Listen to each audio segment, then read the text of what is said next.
and we will be bringing them all up here, and then that'll be my chair right there. Let's hear it for the chairs, by the way. Amazing! Producer of the show. This is the person that made it happen. Ladies and gentlemen, Zana Wallenberg. Delightful, folksy, big-hearted Orson Krennic. Please welcome Ben Mendelsohn.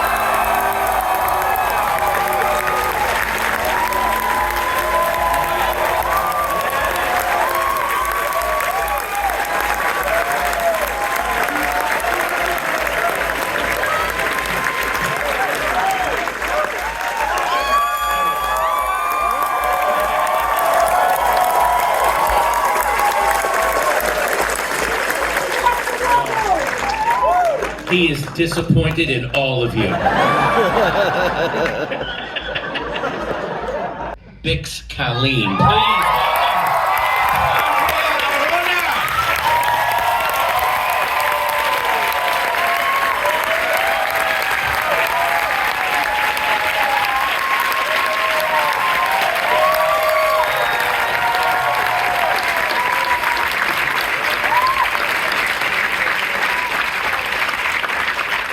She has seen some shit, folks. She really has. As Mon Mothma, please welcome Genevieve O'Reilly.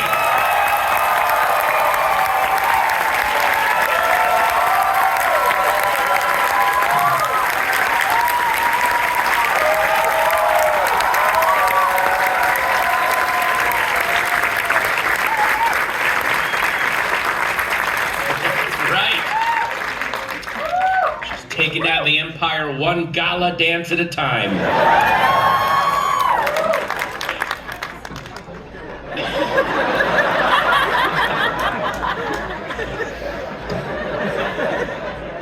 As Cassian Andor. Actor and executive producer Diego.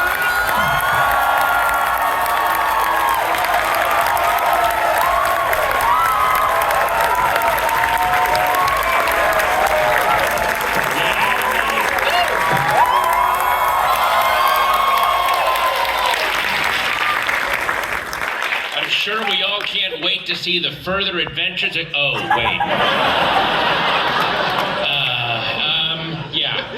Okay, and finally, creator, writer, executive producer, Tony Gilroy!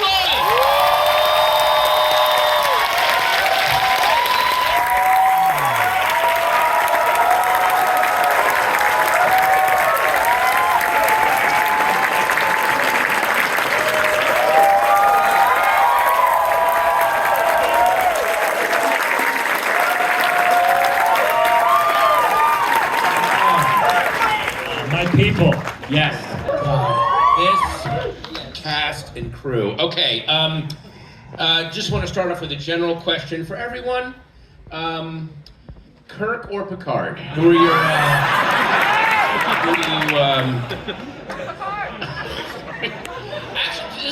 Actually, this is a very specific question I have, watching this season.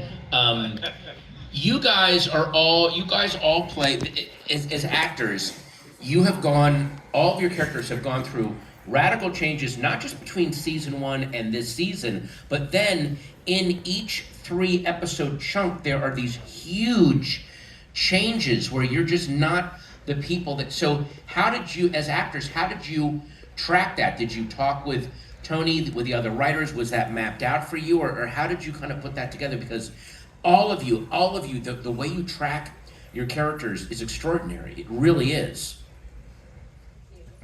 Okay, I'll start. I mean, I guess for me it was very easy because I know the ending perfectly. Okay. I worked hard on that ending long ago, so it was just about like stay as young as possible so people will believe this is a prequel. I was 30, I lived in a smaller apartment. I was working my ass off. So no, let's. I mean, you have Cassian cooking for you every night.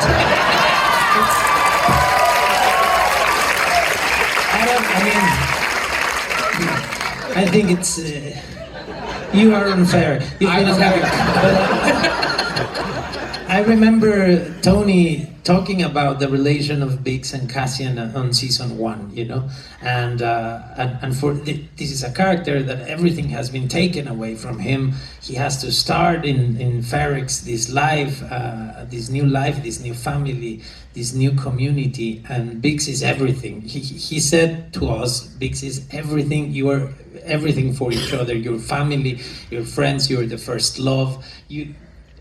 And I think it was very, very cool that then we were left in this shoot where everyone was speaking a language that wasn't our language, and suddenly Adria told me that she lived in Mexico City for many years, and I was like with someone that actually represented home for me, you know, as an actor, and I think that was very special, and it meant a lot. And I think you would love the apartment. We have flowers, we have beautiful windows, you know. I mean, come on. I'm sure I'm speaking to a lot of people when Krennic showed up. It was like seeing like Chewbacca, like yay! Here's Krennic! I'm so excited. Oh, I don't know if it's Chewbacca. Well, but it was still. I mean, okay, I have here's a theory that I have. Chewbacca's pretty important. Yeah, okay, he is very important. Yeah. But in a horrible way, so is Krennic. He is. All right. Yeah, okay. I could be the dark side's Chewbacca. There's. I don't mind that at all. Yeah. I'm all with that.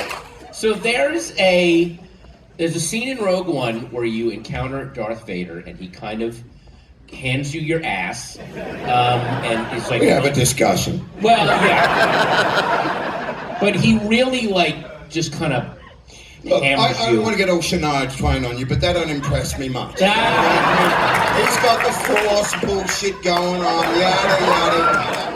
I'm gonna build it. Yeah, you can lift someone up, whatever, dude. Have you built a Death Star? No.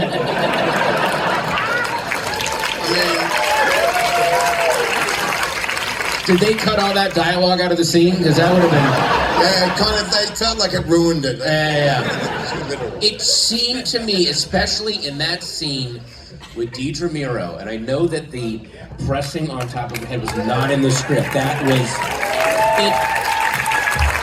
Here's how it felt to me. It felt to me like you were still stinging from that encounter with Darth Vader, Which hasn't yet happened, by the way. And yeah.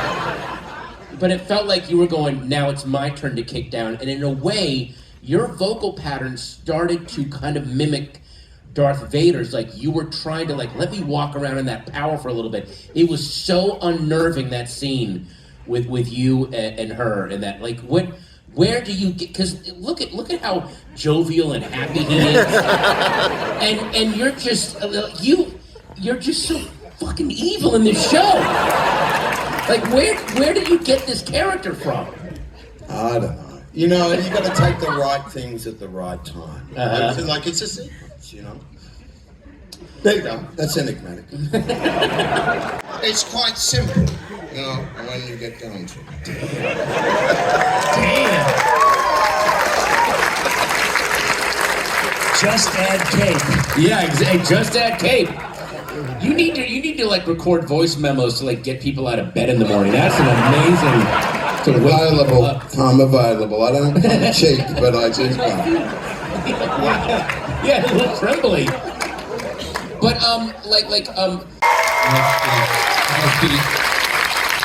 again, it is from the Star Wars universe. It should be being taught in schools right now.